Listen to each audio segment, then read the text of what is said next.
गुलामगिरी के अध्याय 14 में ढोंडीराव कहते हैं कि अगर इस तरह के हरकत करते हैं और कुछ काम नहीं करते हैं तो यूरोपियन अधिकारी और यूरोपियन कर्मचारी इन लुच्चेगिरी व्यक्तियों के बारे में, ब्राह्मण लुच्चे कर्मचारियों के बारे में शिकायत क्यों नहीं करते हैं बड़े अफसरों से, और उसकी कुछ उपाय क्यों नहीं करते हैं।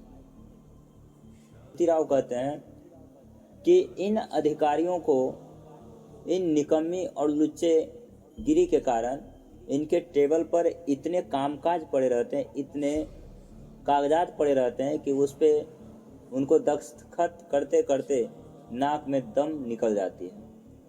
इसके अलावा उन्हें समय ही कहाँ मिलती है। लेकिन फिर भी कुछ सुन रहे हैं कि कुछ यूरोपियन दयालु अंग्रेज सरकार कोकन और जो अधिकारी कलेक्टर हैं, शूद्रों के प्रति अत्याचार को रोकने के लिए सामूहिक प्रयास कर रहे हैं और कुछ जगह सफल भी हुए हैं। इस तरह से कुछ उपाय तो हो ही रहे हैं, लेकिन दूसरी तरफ ये भी है कि ये ब्राह्मण लोग जो है ब्राह्मणवादी विचारधारा के, कि एक समाज के एक तबके को गुलाम बना के रखा जाए, उसे ये दबाए रखने के लिए नया षड्यंत्र रच दिया और भोली भाली अनपढ़ अशिक्षित शूद्रों को मन में दयालु अंग्रेज सरकार के प्रति जहर घोल दिया है और ये कह रहे हैं कि हमें वैसे ही रहने दे जैसे हमें ब्राह्मण लोग रखते हैं, आप हमें अपनी दया पर छोड़ दें। तो इसे क्या कहना चाहिए, क्योंकि ये इसे तो पता नहीं है कि हो क्या रहा है हकीकत में और मेरे साथ कितना बड़ा अत्याचार और अन्याय कर रहा है। लेकिन जिस तरह से ये लोग कर रहे हैं तो उसके लिए यूरोपियन दयालु अंग्रेज अधिकारी भी तैयार हैं और कुछ न कुछ उपाय कर रहे हैं सामूहिक तौर पर। अति शूद्रों को सोचना चाहिए कि इससे अच्छा मौका ब्राह्मणों से गुलामी की और कोई मौका नहीं मिल सकती है, शायद मेरे अनुसार। लेकिन ये बात इन शूद्रों को बताने से कोई फायदा नहीं है। आप ही कुछ अपने तरीके से कीजिए और उपाय कीजिए, क्योंकि ये लोग तो समझेंगे नहीं और हमेशा गुलामी में रहेंगे ही और गुलामी में रहने की आदी हो चुके हैं। तो आप ही कुछ कीजिए। तो ज्योतिराव क्या कहते हैं देखते हैं। अत्याचार को रोकने के लिए ज्योतिराव की पहला नंबर ब्राह्मणों की जनसंख्या के अनुसार उसके अनुपात की भागीदारी होनी चाहिए। जिसकी जितनी संख्या रहे उसे उतना ही अनुपात में भागीदारी देनी चाहिए। इससे क्या होगा, शूद्रों अति शूद्रों पर प्रताड़ित होना कम होगा और काम इसे अच्छी तरह से होगा सरकारी कार्यालय में। कि जो यूरोपियन अधिकारी सेवानिवृत्त हो चुके हैं उन्हें आजीवन पेंशन देकर और शूद्रों की बस्तियों में रहने के लिए कहा जाए और शूद्रों से घुल मिलकर रहने को। ज्योतिराव कहते हैं कि इस तरह से अनैतिक कार्यों को रोकने के लिए सबसे कारगर तरीका ये है कि जो भी दयालु अंग्रेज अधिकारी कलेक्टर जो है सरकारी सेवा से निवृत्त हो चुके हैं उन्हें आजीवन पेंशन दे करके दलितों शूद्रों अति शूद्रों के बस्तियों में रहा जाए, उनसे घुलने मिलने को कहा जाए और इन ब्राह्मणों की जो करतूतें हैं उनकी सरकारी रिपोर्ट बना के सरकार को साल में एक बार भेजा जाए। इससे क्या होगा, इस पे इन ब्राह्मणवादी व्यक्तियों पे नज़र रहेगी और इनके हर एक व्यक्ति पर सरकार कार्रवाई करेंगे और ये अपने आप को बेगुनाह साबित नहीं कर पाएंगे।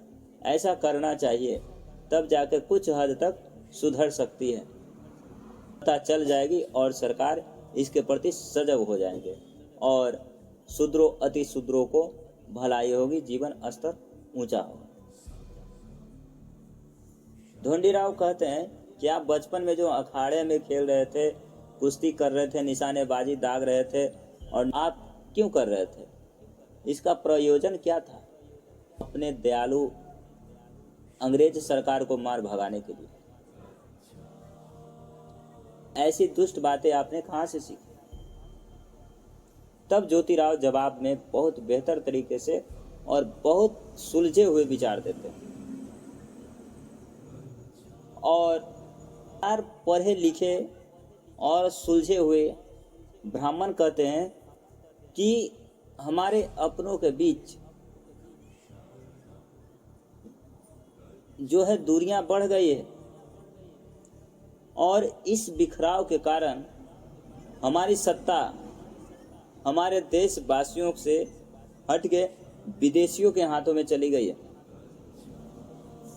हमें अपने आप को, अपने देशवासियों को एकत्र करना है और सत्ता फिर से हासिल करना है। इसलिए इन अंग्रेजों को मार के भगाना होगा भारत से।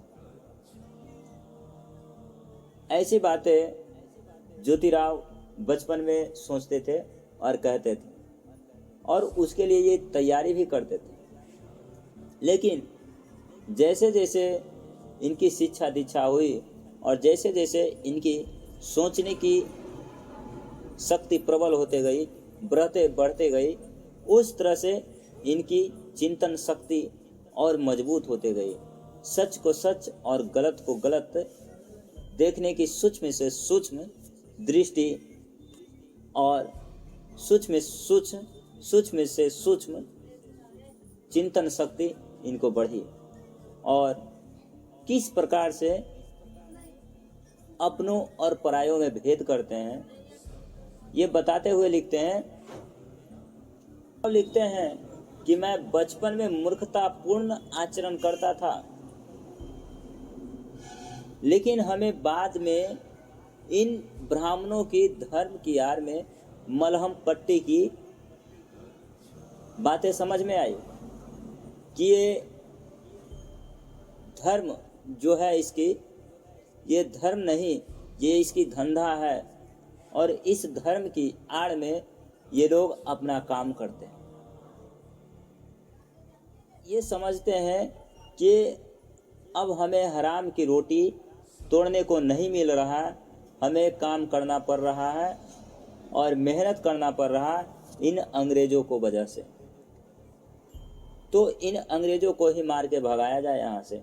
इस तरह से सीधे साधे भोले भाले शूद्र अतिशूद्र अछूतों के मन में ये लोग अंग्रेजों के प्रति प्रतिशोध भरने लगा।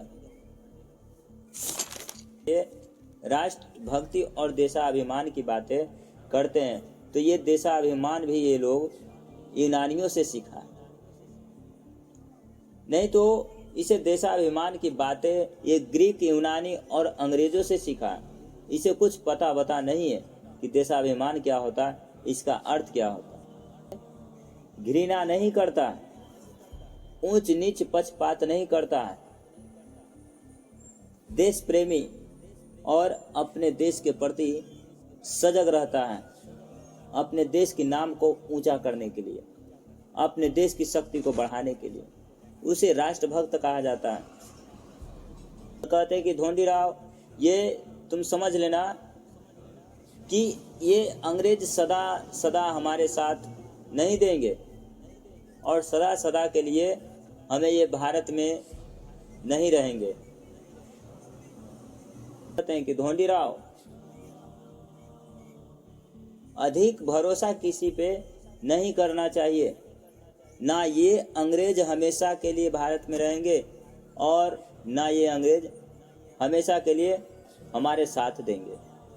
इसलिए अधिक भरोसा ठीक नहीं है धोंडीराव, ये बातें समझ लो। इस तरह से गुलामगिरी की परिच्छेद 14 समाप्त होती है।